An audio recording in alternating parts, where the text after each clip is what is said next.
తడారిన బేళ్లకు సాగులొస్తున్నాయి. రైతులు హ్యాపీ. గొంతెండిన ఓళ్లకు మంచినీళ్ళు వస్తున్నాయి. ప్రజలు ఖుషి. మరి ఆ జలయజ్ఞాన్ని సాకారం చేయడానికి సర్వం త్యాగం చేసిన నిర్వాసితులు ఆనందంగా ఉన్నారా? పునరావాస ప్యాకేజీ దక్కిన వారి సంగతి సరే, దక్కని వారి మాటేంటి? వెలుగొండ ప్రాజెక్టు ప్రారంభోత్సవానికి రోజులు దగ్గర పడిన వేళ ఇల్లు ఊళ్ళు వదిలి వెళ్తున్న అనేక కుటుంబాలను ఏదో తెలియని వెలితి వెనక్కి లాగుతోంది. పశ్చిమ ప్రకాశానికి వరప్రధానిగా ఉన్నటువంటి వెలుగొండ ప్రాజెక్ట్ అయితే ప్రారంభానికి సిద్ధంగా ఉంది. నీరుని నల్లమల్ల సాగర్కి ప్రాజెక్టులో నీటిని నిల్వ చేయనున్నారు. మొత్తం 53 టీఎంసీల సామర్థ్యంతో సహజ సిద్ధంగా ఏర్పడినటువంటి ఈ సాగర్ అయితే మాత్రం దీని లోపల 11 గ్రామాలు ఉన్నాయి. 11 గ్రామాలలో దాదాపు 7,321 కుటుంబాలు అయితే నివసిస్తున్నాయి. వీరందరూ కూడా ఇక్కడి నుంచి తరలించి వారికి వేరే ప్రాంతంలో నివాసాలు అలాగే ఆవాసాలు కల్పించే విధంగా ప్రభుత్వం అడుగులు వేస్తూ ఉంది. అయితే ఇక్కడి నుంచి వెళ్ళిపోతున్న వారికైతే మాత్రం కొంతమందికి డబ్బులు పడలేదని ఒక రకంగా ఆవేదన చెందా ఉంటే, మరికొంతమంది తమకు ఏళ్ల అనుబంధం ఉన్న ఈ గ్రామాలను నేల తల్లిని వదిలి వెళ్లాలంటే ఆ ఆవేదన వారి కన్నీటి రూపంలో కనిపిస్తా ఉంది. పశ్చిమ ప్రకాశాన్ని సస్యశ్యామలం చేసే వెలుగొండ ప్రాజెక్టును ఈ నెలాఖరున సీఎం చంద్రబాబు ప్రారంభించనున్న వేళ ముంపునకు గురయ్యే 11 గ్రామాల్లోని 7,000కు పైగా నిర్వాసిత కుటుంబాలు భారంగా సొంతూళ్లు వీడుతున్నాయి. ఇందులో 3,359 కుటుంబాలు సొంతంగా స్థలం కొని ఇల్లు కట్టుకుంటామంటూ వన్ టైం సెటిల్మెంటుకు అంగీకరించాయి. 12,91,000 రూపాయల చొప్పున ప్రభుత్వం జూన్ 29న కొంతమందికి, ఆగస్టు 19న మరికొందరికి ప్యాకేజీ ఇచ్చేసింది. ఇక ప్రభుత్వం స్థలమిస్తే ఇల్లు కట్టుకుంటామని ముందుకొచ్చిన 3,962 కుటుంబాలకు 7 పునరావాస కాలనీలు సిద్ధం అవుతున్నాయి. ఈ కాలనీల్లో సిమెంట్ రోడ్లు, డ్రైనేజీలు, తాగునీరు, అంగన్వాడీ కేంద్రాలు, పాఠశాలలు, పశు వైద్యశాలలు, ఆలయాలను ప్రభుత్వం నిర్మిస్తోంది. అయితే గోగులదిన్నె, తోకపల్లి, ఇందుట్ల, ఇడుపూరు 2 పునరావాస కాలనీల్లో పనులయ్యాయి. మరో 3 కాలనీల్లో పనులు పూర్తి కావాల్సి ఉంది.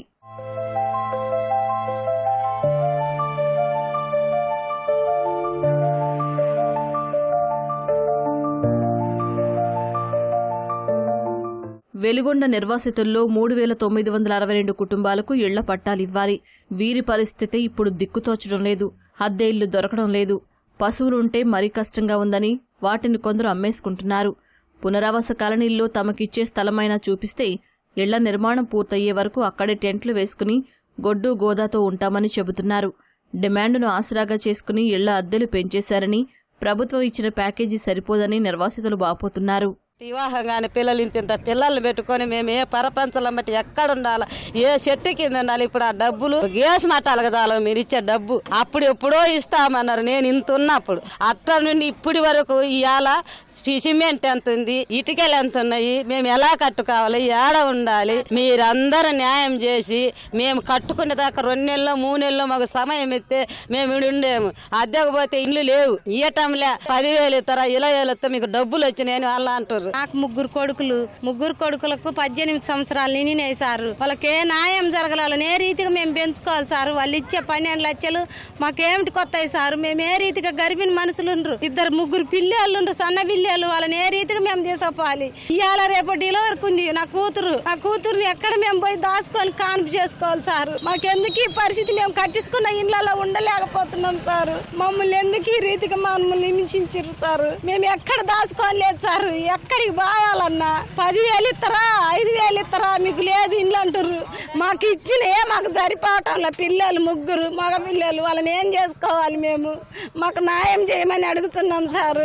మేము పుట్టి పెరిగిన కాడ నుంచి సారు ఈ పిల్లలు కానీ ఆడపిల్లలను కానీ తీసుకొసుకొని పండగలకు పబ్బాలకు సంతోషంగా చేసుకుంటున్నాము సార్. ఇప్పటి నుంచి మేము ఎంత బాధపడుతున్నామో మేము ఏడుతున్నాము సార్. ఊరు ఇడిచి వెళ్ళిపోవాలంటే మా పరిస్థితి ఏంది సార్? మాకు న్యాయం చేసి మమ్మల్ని అందరినీ సంతోషంగా ఊరు పంపియండి సార్. చాలా మంది నిర్వాసితులకు ఇంకా పునరావాస ప్యాకేజీ రాలేదు.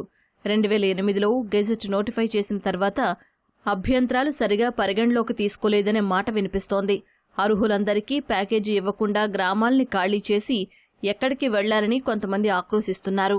నలుగురు కొడుకులు నాకు, నలుగురులా ముగ్గురికి పన్నాయి. గజిట్ల పేరుంది నా పెద్ద కొడుకు, వానికి పల్లె. వాడు తమ్ముళ్ళని అడుగుతుంటే ఇయ్యటంలే. అధికారులు ఏం చెబుతుండ్రు, గజిట్ల పేరున్నలకు ఇచ్చేదేని అని అంటుండ్రు. ఈ తప్పులు ఉన్నాయి పేర్లు, ఆ పేర్లకు కూడా ఇయ్యటంలే. అందుకు కాబట్టి మేము ఏడకాలు చేయాలా, ఎట్ట పోవాలా, ఏ ఊర్లో ఉండాలా. ఈ పెళ్లి కాని పిల్లలు ఉండే, ఆ పిల్లలకి ఏం చేయాలి మేము. నా కొడుకు నా కూతురికి నా భర్తకు బల్లే డబ్బులు. మీ పేరు లేదు పేజెట్లో, అసలు దాంట్లో మీ పేరు లేదని చెబుతున్నారు. డబల్ పేర్లు పడ్డాయి రకంగా అది ఇంకా అసలుకు వాళ్ళు తీసుకోలే. ఎన్ని కాగితాలు ఇచ్చిండ్రు, ఎన్ని జీరికిన నా కొడుకు ఇప్పుడు 2 నెలల నుంచి తిరుగుతుంది. పేరు లేదంటారు, ఒక పేపర్లో వచ్చిన కొంతమంది అంటారు, కొంతమంది రాలేదంటారు. కాబట్టి నా కొడుకు 2 నెలల నుంచి తిరుగుతున్నారు. మీ డబ్బులు పడ్డాయి, మీకైతే బడ్జెట్ పడ్డాయి అని చెప్తే మాట్లాడిండ్రు. మా పైసలు అయితే మాకు చెందలే. నా కొడుకు గజిస్టర్ పేరు వచ్చింది, కానీ దాన్ని ఎవరు ఏమి చేసారో తెలియదు. 10th క్లాస్ సర్టిఫికెట్ ఇవ్వమన్నారు, ఏది మార్కు లిస్ట్ ఇచ్చిన తర్వాత అతను ఏం చేసిండో తెలియదు.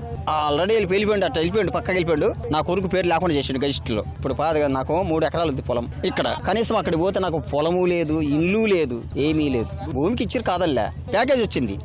ఏది నా కొడుకు రాలే, అర్హత ఉన్నా కూడా రాలే. మాకు ముగ్గురికి రాలేదు సార్, డబ్బులు రాలే. మళ్ళీ ఏం చేసిండ్రు ఏమో పెట్టినా 3 నెలలు అయింది పెట్టిగా రాలేదు సార్. వాడాలకి రాలే, నాకు రాలే. చాలా ఉంటుండం సార్. ఏమో సార్ ఉండాయి వచ్చాయి అంటుండ్రు, రాలేదు సార్. అందరికి పడ్డాయి, మాకు పల్లె. బయటికి వెళ్ళిపోతే మాకు కూడా చేసే రాసి ఏముండవు. కానీ ఈ గవర్నమెంట్ ఇచ్చిన అమౌంటే ప్యాకేజ్ ఏదైతే ఇచ్చారని ప్యాకేజ్, దాన్ని మేము సద్వినియోగం చేసుకుని జీవనార్థం పోషించుకుంటూ ఏదో పనులు చేసుకుని బతకగలుగుతాం. కానీ ఈ వలస వెళ్ళిపోయి ప్యాకేజీలో పేరు లేని వాళ్ళు ఎవరైతే ఉన్నారో వాళ్ళు ఇక్కడ ఇల్లు ఇడిచిపెట్టి వెళ్ళిపోయిన తర్వాత వాళ్ళు చాలా ఇబ్బందులు ఎదుర్కోవాల్సి వస్తుంది. అది కూడా ప్రభుత్వం దృష్టికి తీసుకెళ్తామని చెప్పారు కలెక్టర్ గారు, మరి తీసుకెళ్లేదు. ఇప్పుడు 30వ తారీఖు 31వ తారీఖు నీళ్ళు ఇస్తామని చెప్తున్నారు టన్నులకు. 7 గ్రామాలకు సంబంధించినటువంటి నిర్వాసితుల్ని ఇదే ప్రాంతంలో వారికి కొంతమందికి అయితే భూములు కేటాయించి ఇక్కడ ఆవాసం కల్పించారు. మొత్తంగా అక్కడ కన్న తల్లి లాంటి భూమిని వదిలి పట్టణానికి రావడానికైతే మాత్రం ప్రధానంగా వృద్ధులైతే తమ తీవ్రని ఆవేదన వ్యక్తం చేస్తున్న పరిస్థితి అయితే ఉంది. కెమెరామెన్ శ్రీనివాస్తో రామకృష్ణ, ATV న్యూస్, ఉమ్మడి ప్రకాశం జిల్లా.